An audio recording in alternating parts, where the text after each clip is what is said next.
A divulgação dos primeiros resultados do censo de 2010 representa para o IBGE um momento muito especial. E eu tenho certeza que para o nosso país também será extremamente importante. E por quê? Porque depois de 3 anos de preparação do censo, o IBGE utilizou uma equipe de aproximadamente 230 mil pessoas para fazer uma operação que foi totalmente digitalizada. Utilizamos um computador de mão, utilizamos uma rede instalada em todo o país com mais de 7 mil postos de coleta e durante 3 meses, durante o ano de 2010, tivemos o trabalho de campo. Visitamos 67 milhões de domicílios em todo o país, todos os municípios foram visitados e varridos pelos recenseadores do IBGE e, ao final, chegamos a uma população de 190.755.799 habitantes brasileiros, distribuídos em todo o território nacional e, o mais importante, temos resultados extremamente robustos que esta primeira publicação já trarão para a sociedade brasileira.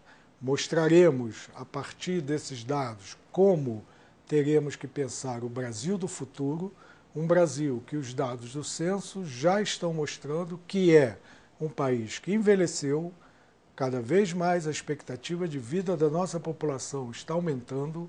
Ele é um país onde desafios teremos novos e antigos pela frente, como, por exemplo, a questão da educação. Um retrato da educação no Brasil mostra que o analfabetismo está diminuindo de fato, porém agora a gente tem um outro aspecto que precisa ser considerado: o próprio passivo que a nossa sociedade traz nesse mesmo elemento por conta de um contingente não desprezível da nossa população que, quando jovem, quando adulto, tiveram que viver sob o clima do analfabetismo e agora permanecem idosos nessa mesma situação. Esse número não é desprezível e, por conta dele, a própria taxa de analfabetismo do Brasil, ela tem hoje um padrão quase que bastante rigoroso, em torno de 9% da nossa população. Porém, essa mesma população está no seu contingente jovem cada vez mais ingressando mais cedo nas escolas, consequentemente, no futuro, o nível de escolarização da população brasileira haverá de aumentar ainda mais e, consequentemente, condições de habitação, de moradia e de trabalho também se transformarão em elementos novos e melhores.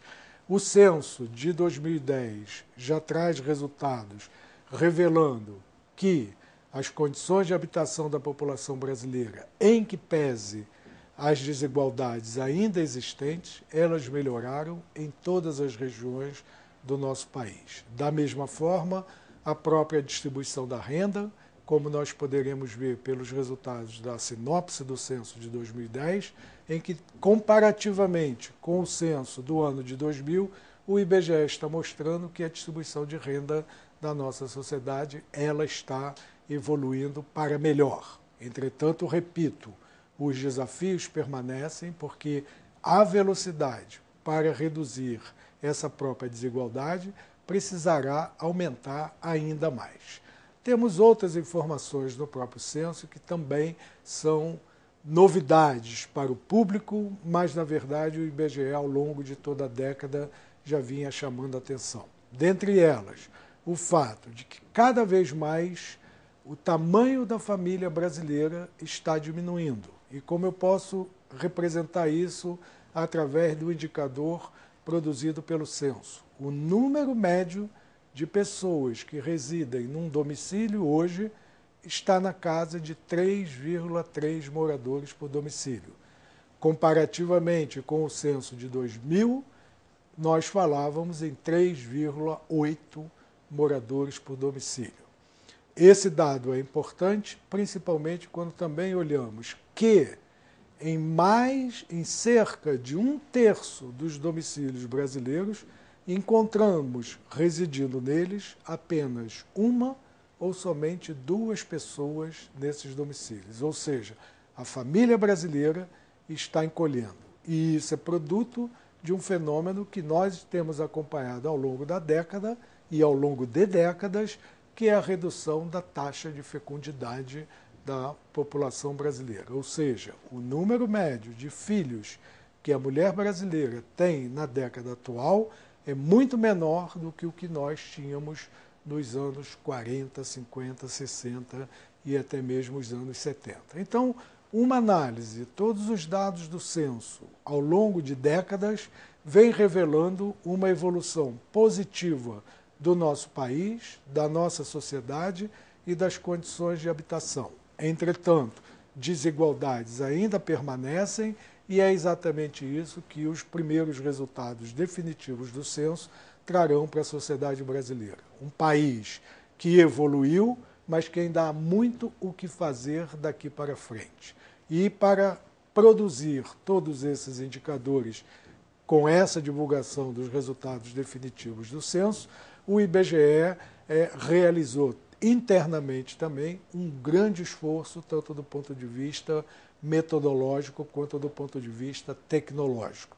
E esse esforço se traduziu num reconhecimento da sociedade brasileira e da própria comunidade internacional que, ao ver a maneira como o IBGE organizou o censo, acabou concluindo que o trabalho da instituição foi tão bem desenvolvido do campo da tecnologia e da metodologia do recenseamento que nesse ano, no início do ano de 2011, a nossa instituição recebeu das Nações Unidas, da Unesco, um prêmio pela inovação tecnológica do censo de 2010. Esse prêmio foi conferido às 10 maiores inovações tecnológicas realizadas no mundo da pesquisa a partir da avaliação da Unesco e, dentre as 10 maiores, uma delas era o recenseamento realizado no IBGE.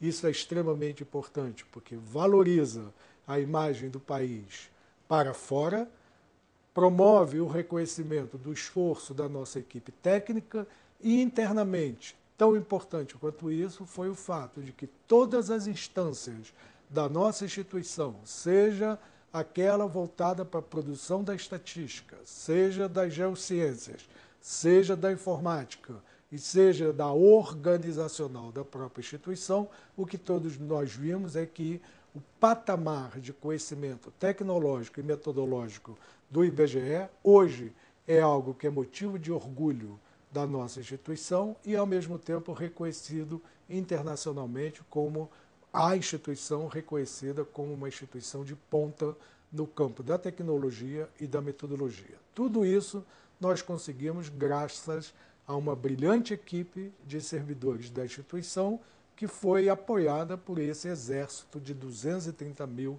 recenseadores que o IBGE contratou para fazer o recenseamento. E concluímos, nesse momento, com a divulgação dos primeiros resultados definitivos do Censo Demográfico de 2010.